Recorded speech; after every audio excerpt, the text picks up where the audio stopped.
বিসমিল্লাহ আলহামদুলিল্লাহ ওয়াসসালাতু ওয়াসসালামু আলা রাসূলিল্লাহ আম্মা বাদ। আলহামদুলিল্লাহ, আজকে আমরা শুরু করতে যাচ্ছি মুসলিম উম্মার পতনে বিশ্বের কী ক্ষতি হলো এই বইটির একটি পর্ব। এখানে আমরা আলোচনা করব এই বইটির তৃতীয় অধ্যায়ের তৃতীয় পরিচ্ছেদ নিয়ে। তাহলে চলুন আমরা শুরু করি আজকের এই পর্বটি। তৃতীয় পরিচ্ছেদ, আলমে ইসলামে উসমানী সালতানাতের উত্থান। ইতিহাসের মঞ্চে তুর্কি শক্তির আগমন। অষ্টম শতাব্দীর ওই সংকট সন্ধিকানে ইতিহাসের মঞ্চে একটি অপ্রতিহত শক্তিরূপে উসমানীদের আবির্ভাব ঘটল এবং তারা ইতিহাসের গতি দ্বারাই পূর্ণ নিয়ন্ত্রণ গ্রহণ করেছিল। 753 হিজরিতে 1453 খ্রিস্টাব্দে খলিফা মুহাম্মদ সানি বিশাল বাইজেন্টাইন সাম্রাজ্যের অপরাজেয় রাজধানী কনস্ট্যান্টিনোপল পদানত করলেন। তখন তিনি 17 বছরের তরুণ না হলেও মাত্র 24 বছরের টকবগে যুবক। কনস্ট্যান্টিনোপল জয়ের মাধ্যমেই তিনি মুহাম্মদ আল ফাতিহ বা বিজয়ী মুহাম্মদ উপাধিতে প্রসিদ্ধি লাভ করেন। এই অভাবিতপূর্ব বিজয়ের ফলে মুসলিম উম্মার নির্জীব দেহ নতুন করে আশা, উদ্দীপনা ও প্রাণ সঞ্চার সৃষ্টি হলো। ইসলামী যেন নতুন গতি ও শক্তি লাভ করল। মুসলিম উম্মার অন্তরে আস্থা ও বিশ্বাস সৃষ্টি হলো যে ওসমানী খিলাফতের নেতৃত্বে তুর্কি জাতি বিশ্বের বুকে মুসলিম উম্মার হারানো শক্তি ও গৌরব পুনরুদ্ধার করতে পারবে, আর মুসলিম উম্মাহ বিশ্ব নেতৃত্বের আসনে গৌরব পুনরুদ্ধার করতে পারবে, আর মুসলিম উম্মাহ বিশ্ব নেতৃত্বের আসনে পুনঃ সমাহীন হবে। সাহসে ও শৌর্যবীর্যে তুর্কিরা যেমন ছিল অতুলনীয়, তেমনি যুদ্ধাস্ত্র ও সমর কৌশলতায় তাদের উদ্ভাবনী প্রতিভা ছিল ঈর্ষণীয়। বস্তুত বাইজেন্টাইন রাজধানী কনস্ট্যান্টিনোপল, যা সুদীর্ঘ 800 বছর মুসলিম শক্তির সামনে ছিল অপরাজেয়, তুর্কিরা তা পদানত করে তাদের যোগ্যতা ও শক্তিমত্তার বাস্তব প্রমাণ দেখিয়েছিল। সমর নেতৃত্ব ও যুদ্ধ পরিচালনায় তাদের কুশলতা ও সৃজনশীলতা দূরের কাছের সবাই দেখতে পেয়েছিল। ফলে সমকালীন বিশ্ব সর্বক্ষেত্রে তাদের শ্রেষ্ঠত্ব স্বীকার করে নিতে বাধ্য হয়েছিল। লক্ষ্য ও উদ্দেশ্য অর্জনের পথে জ্ঞান ও কর্মশক্তিকে তারা সর্বোচ্চ রূপে ব্যবহার করেছিল, যা বিশ্বের কোনো জাতির শ্রেষ্ঠত্ব অর্জনের অপরিহার্য শর্ত। সুপ্রসিদ্ধ ঐতিহাসিক ড্রপার মুহাম্মদ আল ফাতিহ এর সমর কুশলতাকে শ্রদ্ধা নিবেদন করে বলেছেন, গণিতশাস্ত্র ও অন্যান্য জ্ঞানে তিনি পারদর্শী ছিলেন এবং যুদ্ধবিদ্যায় সেগুলোর সুপ্রয়োগ জানতেন। বস্তুত এই বিজয়ের জন্যে তার পূর্ণ প্রস্তুতি ছিল এবং যুদ্ধের সকল আধুনিক সরঞ্জাম তিনি পূর্ণ কুশলতার সঙ্গে ব্যবহার করেছিলেন। জৈনিক পর্যটক কনস্ট্যান্টিনোপলের কাছাকাছি সময়ে মুহাম্মদ আল ফাতিহ এর সঙ্গে সাক্ষাৎ করেছিলেন। তিনি তার দেহাবয়ব, মহামানবিত চরিত্র এবং তার বিস্তৃত জ্ঞান ও সংস্কৃতি সম্পর্কে আলোচনার পর বলেন, মাত্র 26 বছরের যুবক, কিন্তু ইতালি, তার রাজধানী এবং সম্রাট সম্পর্কে তার আলোচনা অত্যন্ত বাস্তবানুগ ও নিখুঁত তথ্যভিত্তিক। ইউরোপে শত শত দেশ, অথচ তার সামনে রয়েছে সেগুলোর বিস্তারিত মানচিত্র। প্রতিটি দেশ অঞ্চল তাতে সুস্পষ্ট। বিশ্ব পরিস্থিতি ও যুদ্ধশাস্ত্রের মতো প্রিয় ও আনন্দদায়ক আর কোনো আলোচনার বিষয় তার কাছে নেই। বিষয় ও পরিস্থিতি সম্পর্কে খুবই বিচক্ষণ ও সুবিজ্ঞ। শাসনকার্যে একনিষ্ঠ ও টকবগে। দেখো, ইনি সেই ব্যক্তি যার মোকাবেলা করতে হবে আমাদের খ্রিস্টান বিশ্বকে। অত্যন্ত সতর্ক, অত্যন্ত তীক্ষ্ণতার পর্যবেক্ষণ, শীত, গরম, ক্ষুধা, পিপাসা ও সর্বপ্রকার কষ্ট সহ্য করতে সক্ষম। তার ভাষায়, সময় এখন গতি পরিবর্তন করেছে, তাই তিনি পূর্ব দিক থেকে পশ্চিমে যাত্রা করেছেন।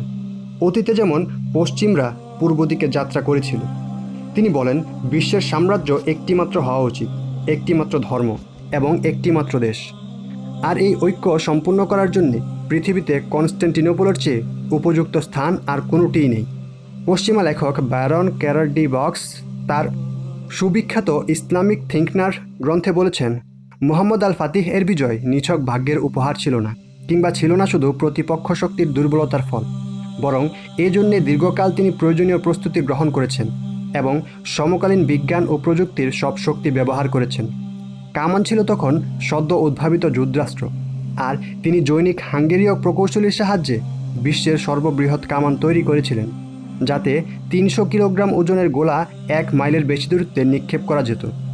বলা হয় ওই কামান চালাতো 700 লোক, আর তা বারুদ বোঝাই হতো 2 ঘন্টায়। কনস্ট্যান্টিনোপল অভিযানকালে মুহাম্মদ আল ফাতিহ এর অধীনে ছিল 3 লক্ষ সৈন্যের বিশাল বাহিনী এবং অতি শক্তিশালী কামান বহর, আর সমুদ্রের দিক থেকে আল্লাহর অবরোধকারী নৌবহরে যুদ্ধজাহাজ ছিল 120টি। তিনি সেই মহান সমরকুশলী যিনি আপন উদ্ভাবিত প্রতিভা বলে স্থলপথে নৌজাহাজ চালিয়ে উপসাগরে নামানোর পরিকল্পনা গ্রহণ ও বাস্তবায়ন করেছিলেন। শত্রুপক্ষের কাছে যা ছিল অকল্পনীয়। বহু কাঠকষ্ট চর্বিত করে তার উপর দিয়ে ৭০টি জাহাজ টেনে নিয়ে তিনি কাসিম পাশার সাগর জলে নামিয়েছিলেন। পরীক্ষা যুদ্ধে কুরাইশ বাহিনী যেমন মদিনার ৩ দিকে পরীক্ষা দেখে হতবাক হয়ে গিয়েছিল, প্রায় তেমনই হতবাক হয়ে গিয়েছিল বাইজেন্টাইন বাহিনী কাসিম পাশার সাগরতলে তুর্কিদের নৌবহর দেখে। হ্যাঁ, এই অভাবিতপূর্ব সমর কৌশলের কোনো জবাব তাদের কাছে ছিল না, শুধু দেখে থাকা ছাড়া। তুর্কি জাতির কতিপয় গুণ ও বৈশিষ্ট্য। সমগ্র মুসলিম উম্মার মধ্যে তুর্কি জনগোষ্ঠী তখন এমন কিছু গুণ ও বৈশিষ্ট্যের অধিকারী ছিল যাতে সঙ্গত কারণেই তারা হয়ে উঠেছিল মুসলিম বিশ্বের নেতৃত্ব লাভের যোগ্য হকদার। প্রথমত, তারা ছিল উদীয়মান, উচ্চবিলাসী ও প্রাণচাঞ্চলের পরিপূর্ণ একটি জাতি। তাদের মধ্যে ছিল সত্যিকারের জিহাদি চেতনা। তাছাড়া জীবনযাপনের ক্ষেত্রে স্বভাব ও প্রকৃতির নিকটবর্তী হওয়ার কারণে তারা ওই সমস্ত নৈতিক ও সামাজিক ব্যাধি থেকে মুক্ত ছিল যাতে প্রাচ্যের মুসলিম জনগোষ্ঠীগুলো ছিল আক্রান্ত। দ্বিতীয়ত, তাদের সামরিক শক্তি ছিল এমন পর্যাপ্ত যার সাহায্যে তারা ইসলামের জাগতিক ও আধ্যাত্মিক বিস্তার ঘটাতে এবং যে কোনো শত্রুর আগ্রাসন প্রতিরোধ করতে সক্ষম ছিল।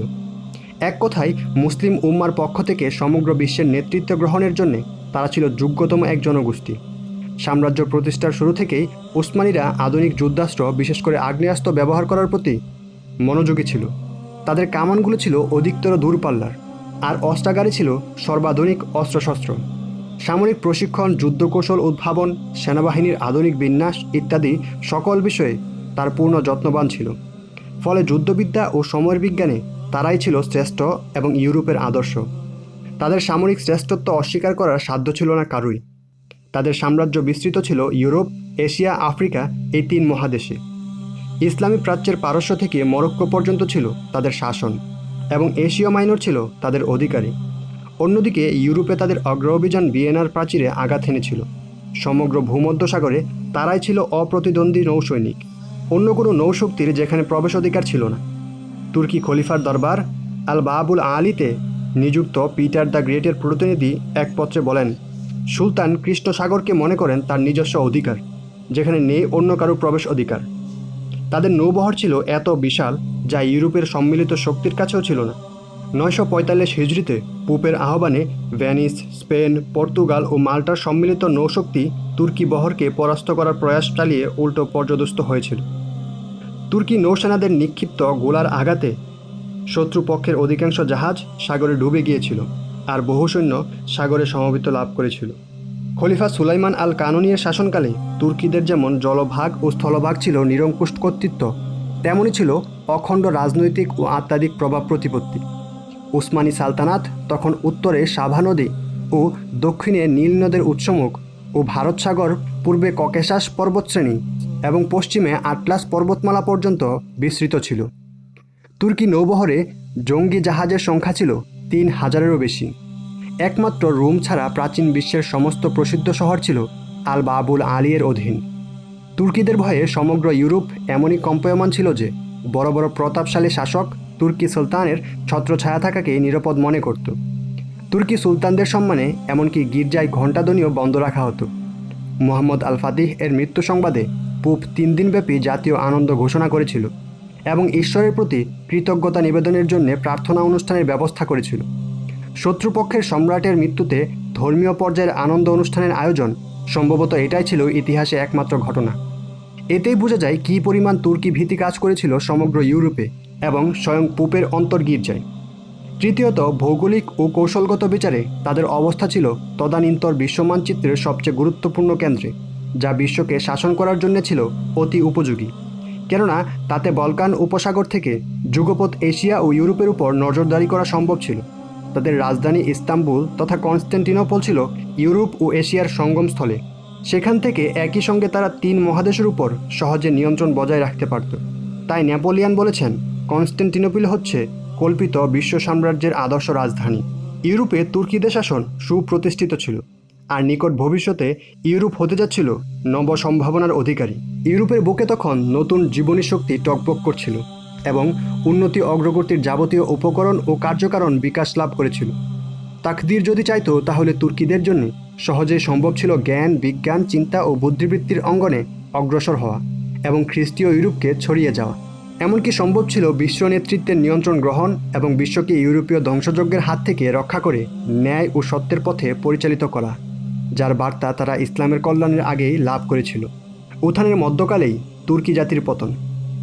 কনস্ট্যান্টিনোপল জয়ের মাধ্যমে মহান বিজেতা মুহাম্মদ আল ফাতিহ ইতিহাসের গতিধারা তো ঠিক করে দিয়েছিলেন, কিন্তু তার উত্তরসূরিদের অযোগ্যতা ও অবহেলায় ইতিহাসের গতি আবার চলে গিয়েছিল অন্যদিকে। এটা শুধু তুর্কি জাতিরই দুর্ভাগ্য ছিল না, বরং গোটা মুসলিম উম্মার দুর্ভাগ্য ছিল যে উত্থান ও উন্নতির মধ্যকালেই তুর্কিরা অধপতনের শিকার হলো এবং পূর্ববর্তী জাতিসমূহের রোগব্যাধিতে তাদের মধ্যে ছড়িয়ে পড়ল। পারস্পরিক হিংসা, বিদ্বেষ ও বিবাদকুণ্ডল মাথাচাড়া দিয়ে উঠল।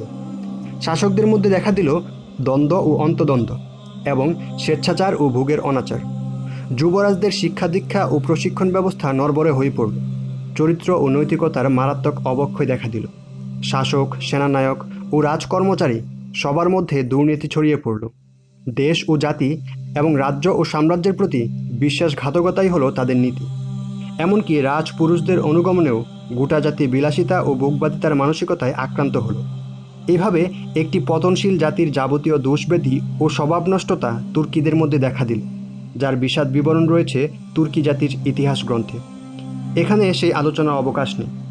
সবচেয়ে ভয়ঙ্কর যে ব্যাধি তুর্কি জাতির গভীরে শিকড় গড়ে বসেছিল তা হলো নির্জীবতা ও স্থবিরতা। এটা যেমন ছিল জ্ঞান ও শিক্ষার ক্ষেত্রে, তেমনই ছিল যুদ্ধবিদ্যা, সামরিক প্রশিক্ষণ এবং সেনাবাহিনীর আধুনিকায়নের ক্ষেত্রেও। তারা যেন ভুলে গিয়েছিল আসমানের এই অগম নির্দেশ। আর তোমরা প্রস্তুত করো তাদের মোকাবেলার জন্যে তোমাদের সাধ্যের সকল শক্তি ও অশ্বদল, যা দ্বারা ভীত সন্ত্রস্ত করবে তোমরা আল্লাহর শত্রুকে এবং তোমাদের শত্রুকে এবং তাদেরকে ছাড়া আরও কিছু লোকেদের, যাদের তোমরা চেনো না, আল্লাহ তাদের চেনেন। আর আল্লাহর রাস্তায় জিহাদের প্রস্তুতিতে যা কিছু তোমরা ব্যয় করবে তার প্রতিদান তোমাদের পূর্ণরূপে দান করা হবে, আর তোমাদের প্রতি কোনো অবিচার করা হবে না। সূরা আনফাল আয়াত 60। এবং ভুলে গিয়েছিল নবুয়তের সেই চিরন্তন বাণী, জ্ঞান ও প্রজ্ঞা মুমিনের হারানো সম্পদ। যেখানে সে তা পাবে সেই হবে তার অধিক হকদার। আর যেহেতু তাদের রাজনৈতিক ও ভৌগোলিক অবস্থান ছিল খুবই নাজুক এবং ইউরোপীয় রাষ্ট্রবর্গ দ্বারা পরিবেষ্টিত, সেহেতু সবসময় তাদের স্মরণ রাখা কর্তব্য ছিল মিশরীয় বিজয়ী সাহাবী হজরত আমর ইবনুল আস রাদিয়াল্লাহু আনহুর সেই শাশ্বত উপদেশ, যা তিনি মিশরের মুসলিম গাজীদের উদ্দেশ্যে প্রদান করেছিলেন। তিনি বলেছিলেন, মনে রেখো, কিয়ামত পর্যন্ত তোমরা বিপদ ও ঝুঁকির মুখে রয়েছ। তোমাদের অবস্থান হচ্ছে নাজুক এক মোচাকের সতর্ক প্রহরার অবস্থায়। তোমাদের থাকতে হবে সদা সশস্ত্র, কেননা চারপাশে তোমাদের বিপুল শত্রু, আর তাদের লোলুপ দৃষ্টি রয়েছে তোমাদের উপর এবং তোমাদের ভূখণ্ডের উপর। কিন্তু আফসোস, তুর্কি জাতি বসে থাকলো আর সময় এগিয়ে গেল। তারা পিছিয়ে পড়ল আর ইউরোপ তাদের ছাড়িয়ে বহুদূর এগিয়ে গেল। তুরস্কের বিদুষী লেখিকা খালিদা এবিদ খানম তার জাতির বুদ্ধিবৃত্তিক স্থবিরতার ক্ষেত্রে চিত্র এঁকেছেন। এখানে তা তুলে ধরা বেশ উপযুক্ত ও যুক্তিযোগ্য মনে হয়। তুরস্কে প্রাচ্য ও প্রাচ্যের সংঘাত গ্রন্থে তিনি বলেছেন, জ্ঞান ও বুদ্ধিবৃত্তির জগতে যতদিন কালাম শাস্ত্রীয় দর্শনের কর্তৃত্ব ছিল, ততদিন উলামা ও জ্ঞানী সমাজ তুরস্কে তাদের দায়িত্ব ও কর্তব্য সুচারুরূপে পালন করেছিল। সুলাইমানিয়া মাদ্রাসা ও মাদ্রাসাতুল ফাতিহ ছিল সমকালীন যাবতীয় জ্ঞান ও শাস্ত্রের কেন্দ্র।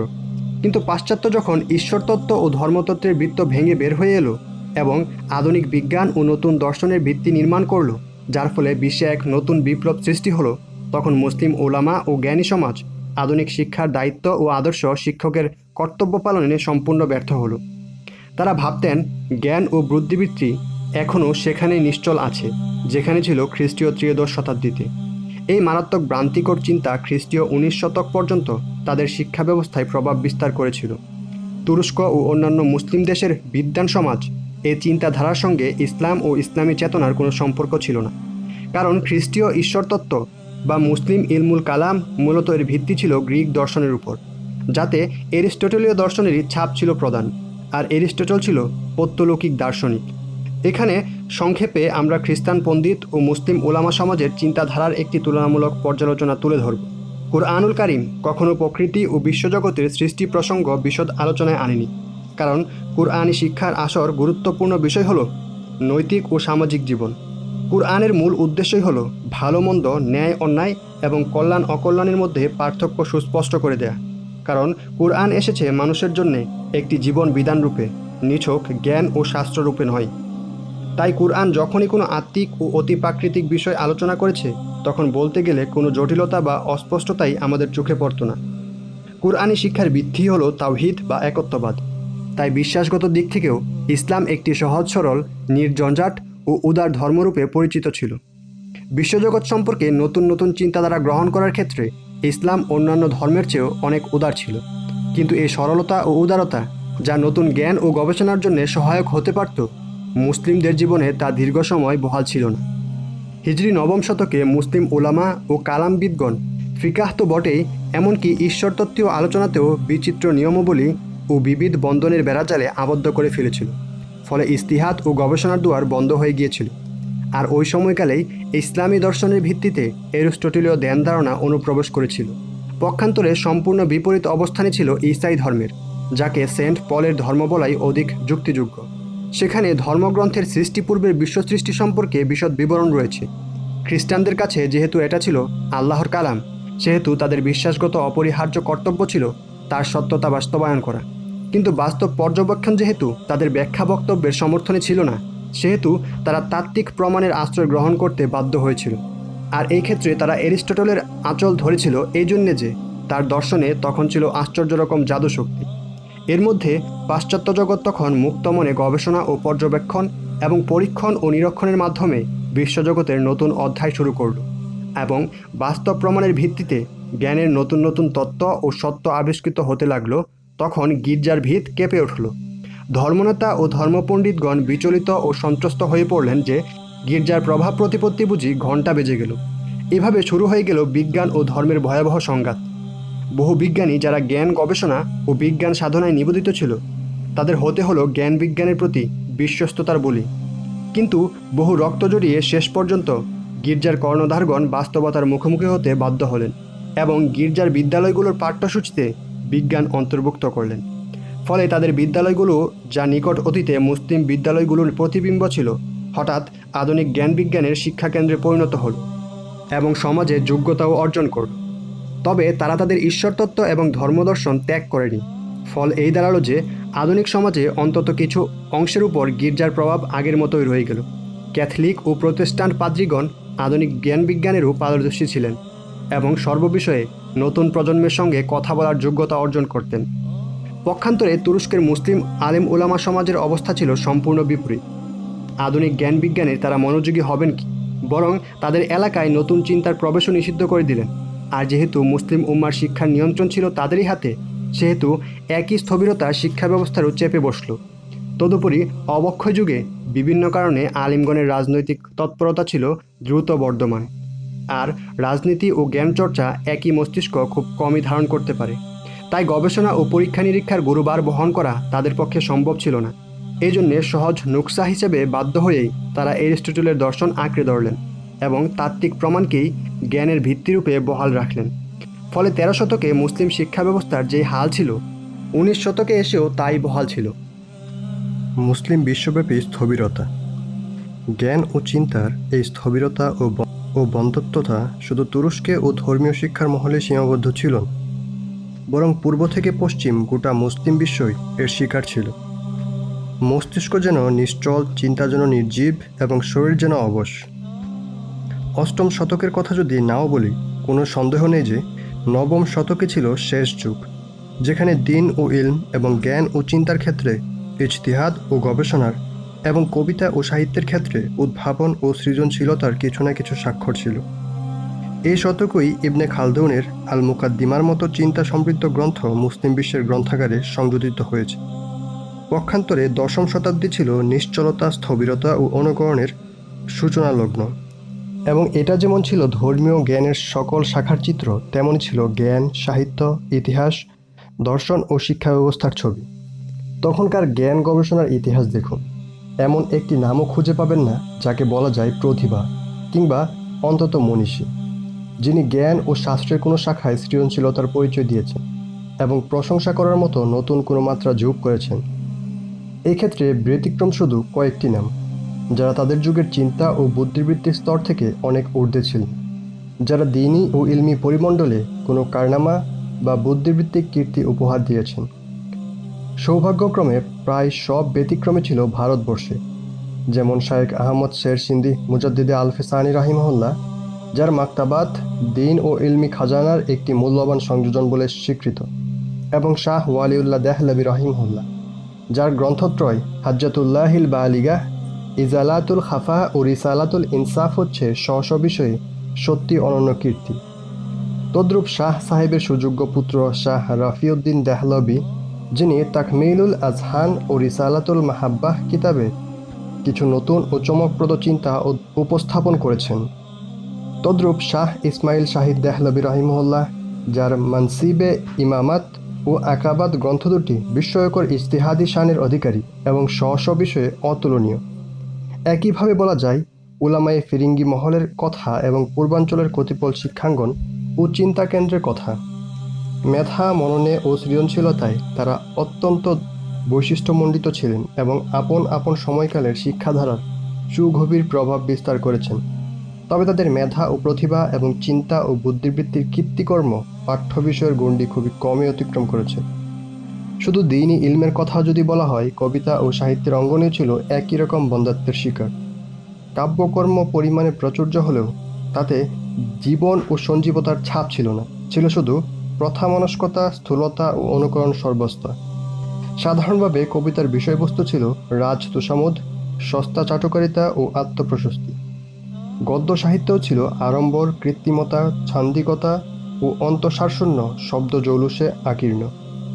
এমনকি ইতিহাস গ্রন্থ, দাপ্তরিক লেখা, প্রশাসনিক ফরমান এবং বন্ধুমহলীয় পত্রাবলীও এই দোষ থেকে মুক্ত ছিল না। বিচ্ছিন্ন দু একটি সাহিত্যকর্মে অবশ্য এমন কিছু নমুনা পাওয়া যায় যা তখনকার সাধারণ রুচি ও প্রবণতা থেকে কিছুটা উপরে ও পতিত স্তর থেকে কিছুটা ঊর্ধ্বে ছিল। মাদ্রাসা ও শিক্ষাকেন্দ্রেও চরম স্থবিরতা, নির্জীবতা ও বন্ধ্যাত্বের শিকার হয়ে পড়েছিল। সেখানেও ছিল জ্ঞান দৈন্য ও চিন্তানৈতিক অবক্ষয়ের ছাপ। পূর্ববর্তীদের সমৃদ্ধ গ্রন্থাবলী, যা জ্ঞান, শিক্ষা ও রুচিপ্রদ ছিল, সেগুলোকে ক্রমান্বয়ে পাঠ্যসূচি থেকে সরিয়ে পরবর্তীদের রচনাবলীর অনুপ্রবেশ ঘটানো হচ্ছিল। নিজ নিজ বিষয়ে যাদের ইজতিহাদি যোগ্যতা ছিল না, তারা শুধু পূর্ববর্তীদের ব্যাখ্যাকারী ও ভাষ্যকার ছিলেন। সমগ্র পাঠ্যসূচি ব্যাখ্যা, টিকা, সার সংকলন ও মতন এ পূর্ণ ছিল। এখানে বিজ্ঞ লেখকগণ কাগজকালিতে বিস্ময় করে বোধগম্য সরল ও বিষাদ ভাষার পরিবর্তে সংকেত ভাষা ব্যবহার করেছেন, যা বোঝার জন্যে আবার বিষাদ ব্যাখ্যার প্রয়োজন হতো। এভাবে ব্যাখ্যার উপর ব্যাখ্যা, তার উপর আবার টিকা এর সিলসিলা জারি থাকত। অর্থাৎ একবার করা হতো কাগজকালির সাশ্রয়, আবার করা হতো কাগজকালির অপচয়। উপরের চিত্র থেকে মোটামুটি বোঝা যায় মুসলিম বিশ্বের উপর তখন জ্ঞান, বন্ধ্যাত্ব ও বুদ্ধিবৃত্তির স্থবিরতা কেমন কঠিনভাবে চেপে বসেছিল, যা থেকে জীবনের কোনো অঙ্গন মুক্ত ছিল না। তুর্কি সালতানাতের সমকালীন পূর্বাঞ্চল। তুর্কি সালতানাতের সময়কালে পূর্বাঞ্চলে দুইটি শক্তিশালী মুসলিম সাম্রাজ্য ছিল। প্রথমটি হল তৈমুর বংশীয় জাহিরুদ্দিন বাবর কর্তৃক প্রতিষ্ঠিত মুঘল সাম্রাজ্য। বাবর ছিল তুর্কি খলিফা সুলতান সেলিম প্রথমের সমসাময়িক। শুরুতে যারা মুঘল সিংহাসন অলঙ্কৃত করেছেন, সাহস ও প্রতাপে এবং সামরিক শক্তি ও সাম্রাজ্যের বিস্তারে তারা মুসলিম বিশ্বের শ্রেষ্ঠত্বের অধিকারী ছিলেন। তাদের মধ্যে আবার শ্রেষ্ঠ ছিলেন আওরঙ্গজেব রহিমহুল্লাহ। তিনিও ছিলেন প্রতাপশালী শেষ মুঘল সম্রাট। তার শ্রেষ্ঠত্ব যেমন ছিল একের পর এক বিজয়াভিযান ও সাম্রাজ্য বিস্তারে এবং পূর্ণ দক্ষতা ও বিচক্ষণতার সঙ্গে রাজ পরিচালনার ক্ষেত্রে, তেমনই ছিল কিতাব ও সুন্নাহের জ্ঞানে ও নৈতিকতা ও ধার্মিকতায়। তিনি সুদীর্ঘ 50 বছর সাম্রাজ্য শাসন করেছেন এবং 90 বছরেরও বেশি বয়সে 1118 হিজরিতে তথা খ্রিস্টীয় অষ্টাদশ শতকের শুরুর দিকে ইন্তিকাল করেছেন। সেটা ছিল ইউরোপের ইতিহাসের অত্যন্ত গুরুত্বপূর্ণ সময়কাল। ইউরোপ তখন আড়মোড় ভেঙে জেগে উঠেছে এবং চারদিকে সাজ সাজ রব পড়ে গেছে। কিন্তু আশ্চর্য ও দুর্ভাগ্য, খুদ অরঙ্গজেবের বা তার পূর্বসূরি কারোই ইউরোপ সম্পর্কে কোনো ধারণাই ছিল না। সেখানে তখন কী বিরাট পরিবর্তন শুরু হয়েছে এবং নবজাগরণের কার্যক্রমগুলো কত দ্রুত শক্তি অর্জন করছে, সেই সম্পর্কে তারা ছিল সম্পূর্ণ অন্ধকারে। তাই ইউরোপ থেকে যে সামান্য সংখ্যক বণিক, চিকিৎসক ও পর্যটক মুঘল দরবারে এসেছে, তাদের তারা দয়া ও অবজ্ঞার দৃষ্টিতেই দেখেছেন। ভাবতে সত্যি অবাক লাগে, এত বিশাল বিস্তীর্ণ এবং এমন জটিল জনগোষ্ঠীর অধ্যাসিত সাম্রাজ্যের শাসনভার যাদের হাতে, তারা সমকাল সম্পর্কে এতটা বেখবর কিভাবে থাকতে পারেন। কিন্তু এটাই ছিল বাস্তবতা। কারো দুর্ভাগ্য যে আওরঙ্গজেবের উত্তরসূরিরা ছিল ভীরু, দুর্বল, অযোগ্য ও আরামপ্রিয় শাসক। ইউরোপ থেকে ধেয়ে আসা বিপদ দুর্যোগের মোকাবেলায় ইসলামী উম্মাকে রক্ষা করা দূরের কথা, তাদের তো পৈতৃক রাজত্ব ও সিংহাসন রক্ষা করারও যোগ্যতা ছিল না। শেষ ফল এই দাঁড়ালো তাদের অনৈক্য ও অন্তকলহ, ভীরুতা ও দুর্বলতা এবং অন্তহীন অযোগ্যতার কারণে বিশাল ভারতবর্ষে ব্রিটিশ রাজত্ব কায়েম হয়ে গেল, যা ছিল গ্রেট ব্রিটেনের সুসমৃদ্ধি ও সফল শিল্প বিপ্লবের বুনিয়াদ। প্রাচ্যের দ্বিতীয় বৃহৎ সাম্রাজ্য ছিল ইরানের সাফাভি সালতানাত। এটি ছিল সত্যিকার অর্থে একটি সুউন্নত ও সুসমৃদ্ধ দেশ, কিন্তু শাসকবর্গ শিয়াবাদ ও উগ্র সাম্প্রদায়িকতার এতই মেতে ছিল এবং উসমানী সালতানাতের সঙ্গে সংঘাত সংঘর্ষে এমনই ব্যতিব্যস্ত ছিল যে অন্য বিষয়ে চিন্তা ভাবনার ফুরসতি তাদের ছিল না। ফলে ইউরোপ যখন উন্নতির পথে সসৈন্যে এগিয়ে চলেছে, সেই সুবর্ণ সময়টিতেও তারা অপচয় করেছে, কখনো তুর্কি সীমান্তে হামলা চালিয়ে, কখনো আত্মরক্ষার যুদ্ধে জড়িয়ে। বস্তুত প্রাচ্যের এই দুইটি বৃহৎ সাম্রাজ্য নিজ নিজ সমস্যায় এমনই নাজেহাল ছিল এবং বাইরের দুনিয়া থেকে এতটাই বিচ্ছিন্ন ছিল যে ইউরোপের মতো দূর দূরাঞ্চল তো অনেক পরের কথা, নিকটবর্তী মুসলিম দেশগুলোর পরিবেশ পরিস্থিতি ও ঘটনা প্রবাহ সম্পর্কেও তাদের কোনো জানাশোনা ছিল না। আর ইসলামী ভ্রাতৃত্ব বা আন্ত মুসলিম ঐক্য গড়ে তোলা, এগুলো তো সম্ভাব্য শাসকবর্গের চিন্তায়ও কখনো আসেনি। এমনকি ইউরোপের শিক্ষা জাগরণ ও বিজ্ঞান সাধনা এবং শিল্প বিপ্লব ও সামরিক অগ্রগতি সম্পর্কে নিকট পর্যবেক্ষণ এবং তা থেকে যথাসাধ্য উপকৃত হওয়ার প্রচেষ্টাটুকুও তাদের মধ্যে ছিল না। ছিল শুধু অন্তকলহে মেতে থাকা আর ভোগবিলাসে গা বাসিয়ে দেয়। এক কথায়, ইউরোপে যখন জাগরণের সুর, মুসলিম জাহানে তখন ঘুমের ঘোর। কিংবা আমরা যখন তাজ ও মমতাজ নিয়ে ব্যস্ত, ইউরোপ তখন পথ ও পাথের সন্ধানে ব্যতিব্যস্ত। আমাদের হাজার হাজার শ্রমিক যখন তাজমহল তৈরি করেছে, ওরা তখন তৈরি করেছে কলকারখানা এবং সাগরে ভাসার মতো বড় বড় জাহাজ। এসব কথা স্মরণ করেই হয়তো কবি ইকবালের চোখে থেকে ঝরেছে অশ্রু, আর কলম থেকে ঝরেছে কবিতা। শোনো, আমি বলি তোমাকে কোন জাতির উত্থান পতনের তাকদীর, শুরুতে তীর তালোয়ার, শেষে পায়ের সেতারের মধুর ঝংকার। হেমন্তের বসন্তের কিছু আভাস।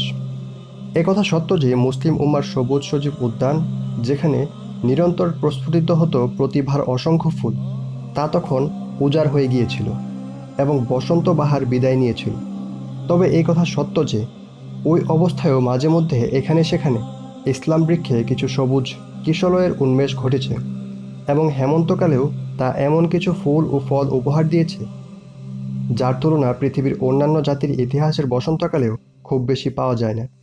সোজা করে বলতে পারি, জাতীয় পর্যায়ে যুগটা ছিল অবক্ষয় ও অধপতনের, তবে ব্যক্তি পর্যায়ে কিছু অবিস্মরণীয় কীর্তি ও কর্মের।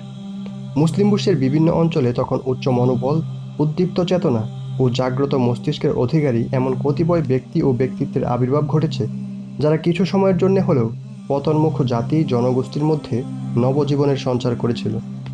ভারতবর্ষে সুলতান ফাতেহ আলী খান টিপুর মতো সাহসী, দূরদর্শী ও সিংহহৃদয় শাসক জন্মগ্রহণ করেছেন। হিন্দুস্তানকে যিনি নতুন আজাদির ও নয়া জিন্দেগির প্রায় দোরগোড়ায় নিয়ে এসেছিলেন, যদি না কতিপয় মীর সাদিক এর জন্ম হতো। অন্যদিকে হজরত সৈয়দ আহমদ শাহিদ রাহিমহুল্লাহের মতো জাদুকরী ব্যক্তিত্বের দায়ী ও মুজাহিদ জন্মগ্রহণ করেছেন, যিনি খেলাফতে রাশেদার আলোকে ইসলামী হুকুমত কায়েমের জিহাদ শুরু করেছিলেন। তার কল্পনা ও পরিকল্পনায় যার সীমানা বিস্তৃত ছিল হিন্দুস্তান থেকে বুখারা পর্যন্ত। তার মহান তারবিয়াতের ফলে উন্নত চরিত্র অসংখ্য মুজাহিদ ও নিবেদিত প্রাণ দায়ী ও সিপাহী তৈরি হয়েছিল, যাদের ঈমান ও ইয়াকিন, ইখলাস ও লিল্লাহিয়াত এবং জোশ ও জজবা সেই কুরুনে উলার ঝলক দেখিয়েছিল। বলতে গেলে ওই পতনমুখী যুগে তিনি এক অসাধ্যই সাধন করেছিলেন, কিন্তু সামাজিক অবক্ষয়, রাজনৈতিক অরাজকতা, চারিত্রিক অধপতন এবং জাতীয় তন্দ্রাচ্ছন্নতা এমনই চূড়ান্ত ছিল যে বিশাল বট বৃক্ষের মতো এসব ব্যক্তিত্ব মুসলমানদের পতন ও অধপতনের গতিমাত্রায় বিশেষ কোনো রোকথাম আনতে পারেনি এবং উম্মাহ সামগ্রিকভাবে তাদের জিহাদ ও মুজাহাদা, ত্যাগ ও আত্মত্যাগ এবং তাজদিদি মেহনত থেকে তেমন কিছুই সুফল অর্জন করতে পারেনি। শিল্প ও জ্ঞান বিজ্ঞানের ইউরোপের উত্থান। ষোড়শ শতাব্দীর শেষ ও সপ্তম শতাব্দীর শুরু থেকে তুর্কিরা নীতি ও নৈতিকতার ক্ষেত্রে অবক্ষয় ও জ্ঞান ও বুদ্ধিবৃত্তির ক্ষেত্রে পশ্চাৎপদতার শিকার হয়ে পড়েছিল।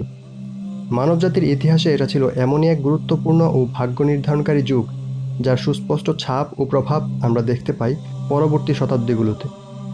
ইউরোপ তখন দীর্ঘ নিদ্রা থেকে জেগে উঠেছে এবং বিপুল উদ্দীপনা ও উন্মাদনা নিয়ে এগিয়ে চলেছে, যাতে দ্রুত সময়ে পিছনের অজ্ঞতা ও মূর্খতার ক্ষতিপূরণ হতে পারে।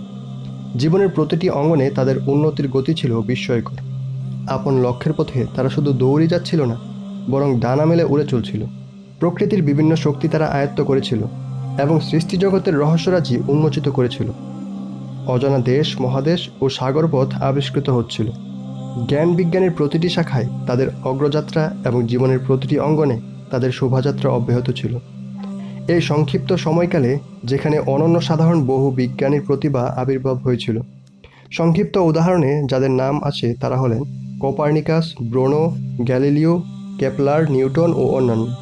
বস্তুত এই মহাবিজ্ঞানীগণ জ্যোতির্বিদ্যা, পদার্থবিদ্যা ও প্রকৃতিবিজ্ঞানের জগতে প্রাচীন ব্যবস্থা ভেঙে নতুন ব্যবস্থার প্রবর্তন করেছেন এবং জ্ঞানের নতুন নতুন দিগন্ত উন্মোচন করেছেন। অভিযাত্রী ও নাবিকদের মধ্যে ছিলেন কলম্বাস, ভাস্কো দি গামা ও ম্যাগলিনের মতো সাহসী, উদ্যমী ও ধীরচেতা ব্যক্তি, যারা অজানা দেশ, মহাদেশ এবং নতুন সাগরপথ আবিষ্কার করেছেন।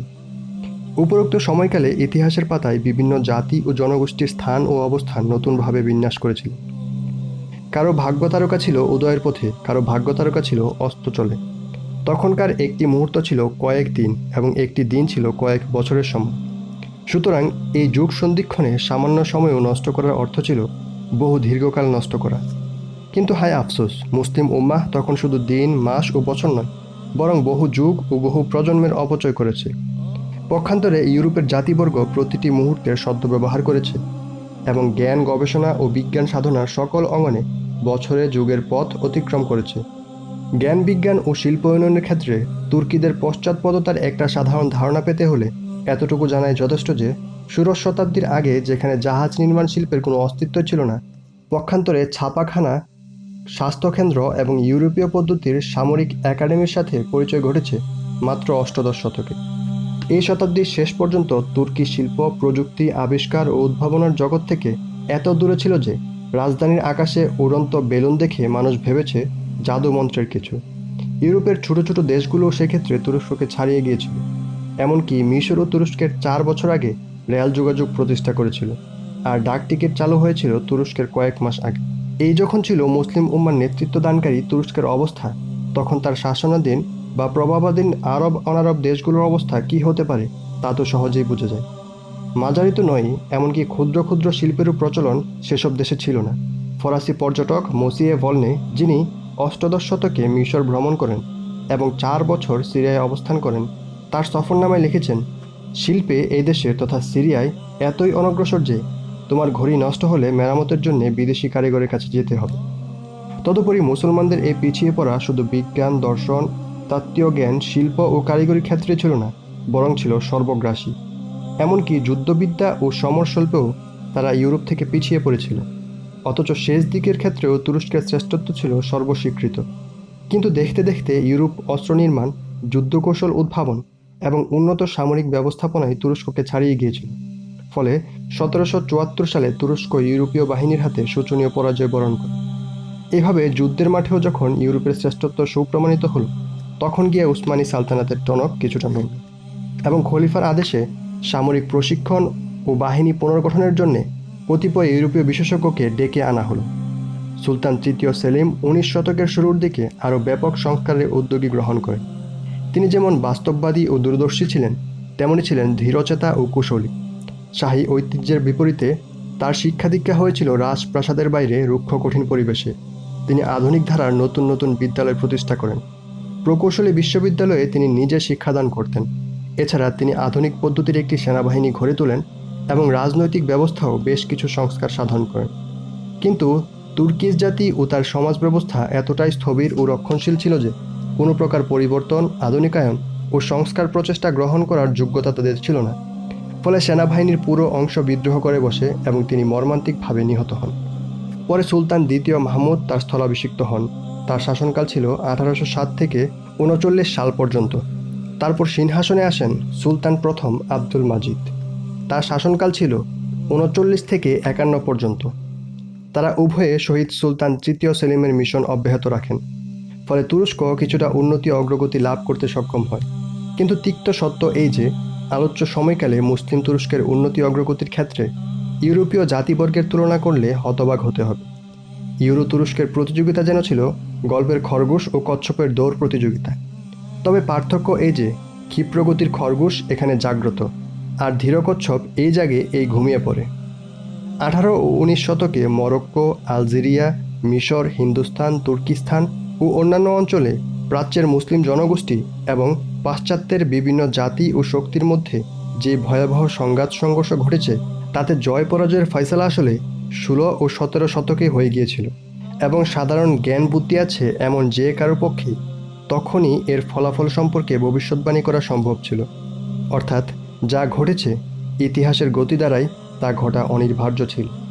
আলহামদুলিল্লাহ, আমরা এর মাধ্যমে এই বইটির 3য় অধ্যায় শেষ করছি। ইনশাআল্লাহ আমরা আগামী পর্বে 4র্থ অধ্যায় থেকে শুরু করব। আসসালামু আলাইকুম রহমতুল্লাহি ওয়া বারাকাতুহু। জাযাকাল্লাহু খাইরান। يا ربي إني أسألك العفو